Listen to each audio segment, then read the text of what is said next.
যারা কোরবানি করার সিদ্ধান্ত গ্রহণ করবেন তারা জিলহজের চাঁদ ওঠার পর থেকে নিয়ে ঈদের দিন কোরবানি করা পর্যন্ত এই সময়ের মধ্যে মাথার চুল, গোঁফ, হাত পায়ের নখ এবং শরীরের অবাঞ্ছিত পশম ইত্যাদি এগুলো কাটা থেকে বিরত থাকবেন এই 10 দিন। অর্থাৎ এগুলো চাঁদ উঠার আগে আগে কেটে ফেলবেন। আর কাটবেন কখন? কোরবানির পরে।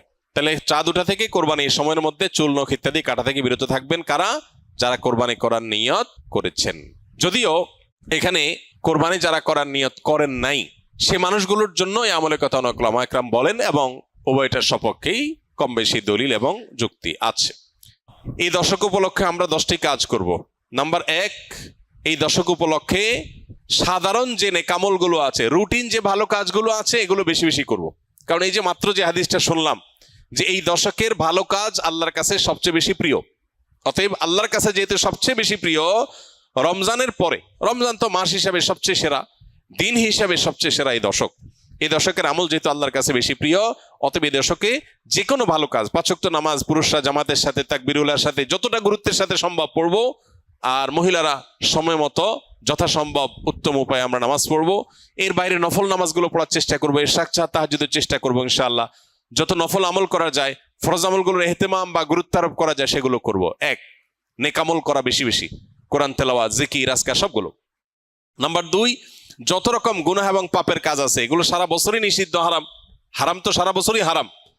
যে আমল, যে কাজ গুনাহ সেটা সারা বছর করাটাই গুনাহ, কিন্তু এই দশকে করাটা বিশেষভাবে নিষিদ্ধ এবং এই দশকে করাটা বিশেষভাবে জঘন্য। কারণ যে দশকে আল্লাহর কাছে নেকামল করা প্রিয় সে দশকে আপনি বদামল করলেন, সেটা আরো জঘন্য হবে না?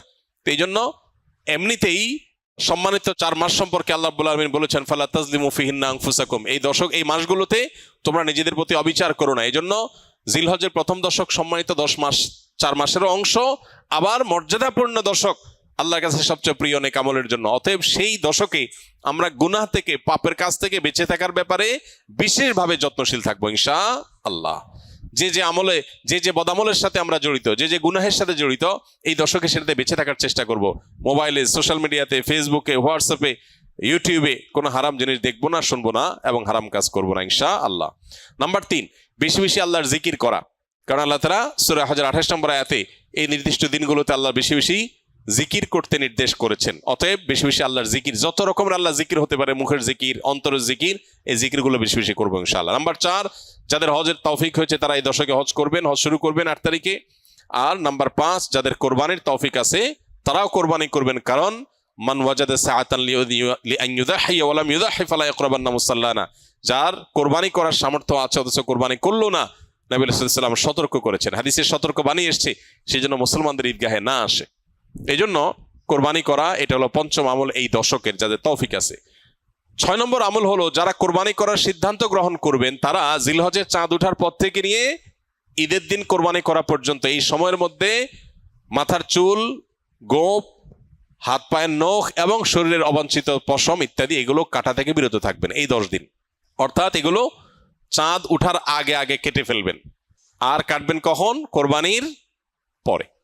তাহলে চাঁদ উঠা থেকে কোরবানি এই সময়ের মধ্যে চুল, নখ ইত্যাদি কাটা থেকে বিরত থাকবেন কারা? যারা কোরবানি করার নিয়ত করেছেন। যদিও এখানে কোরবানি যারা করার নিয়ত করেন নাই সে মানুষগুলোর জন্য এই আমলের কথা অনেক উলামা একরাম বলেন এবং উভয়টার সপক্ষেই কম বেশি দলিল এবং যুক্তি আছে। 7 নম্বর আমল হলো বেশি বেশি তাকবীর, তাহমিদ, তাহলিল পড়া, যেটা মাত্র বললাম। উঠতে বসতে, চলতে ফিরতে, বাজারে ঘাটে, ঘর বাড়িতে, সব জায়গাতে আল্লাহু আকবার, আল্লাহু আকবার, লা ইলাহা ইল্লাল্লাহু, আল্লাহু আকবার, আল্লাহু আকবার, ওয়ালিল্লাহিল হামদ বেশি বেশি উচ্চারণ করা। আমরা মোবাইলের ওই যে ওয়েলকাম টিউন হিসাবে তাকবীর কিভাবে সেট করা যায় সেটার জন্য আমরা প্ল্যান করতে পারি, প্রোগ্রাম করতে পারি। আর কতভাবে মানুষকে স্মরণ করানো যায় হালাল উপায়ে, বৈধ উপায়ে, সেটা আমরা চেষ্টা করতে পারি। তাহলে 7 নম্বর আমল হলো বেশি বেশি তাকবীর, তাহমিদ, তাহলিল পাঠ করা। এটা এই 10 দিন ধরে রাত দিন কোনো সংখ্যা ছাড়া যার যতটুকু তৌফিক হয়।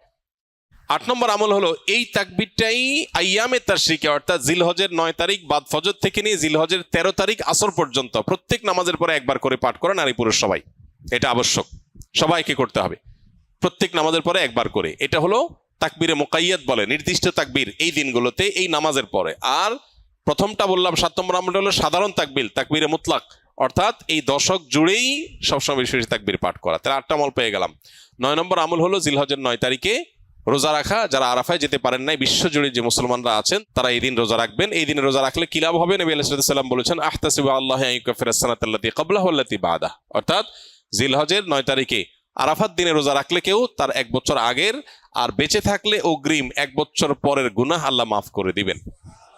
অর্থাৎ সগীরা গুনাহগুলো আল্লাহ তাআলা মাফ করে দিবেন। এই জন্য এই আমলটা করার চেষ্টা করা। শুধু জিলহজের 9 তারিখই নয়, অনেক উলামা ইকরাম জিলহজের 1 থেকে 9 পর্যন্ত এই সবগুলো দিনকে রোজা রাখাটাকে মুস্তাহাব বলেছেন। আর 10 নম্বর আমল হলো ঈদের দিনে যে সুন্নাহগুলো আছে সেগুলো পালন করা। অতএব জিলহজের এই দশককে আমল এবং ইবাদত দিয়ে সাজাবার চেষ্টা করবো তো আমরা ইনশাআল্লাহ। বেশি বেশি তাকবীর, তাহলিল, তাহমিদ নিজেরা পড়বো, অন্যদেরকে উদ্বুদ্ধ করবো। চেষ্টা করা যাবে না ইনশাআল্লাহ। আল্লাহ রাব্বুল আলামিন আপনাকে আমাকে আমাদের সবাইকে আমলের তৌফিক দান করুন। আস-সুন্নাহ ফাউন্ডেশন, উম্মার স্বার্থে সুন্নাহর সাথে।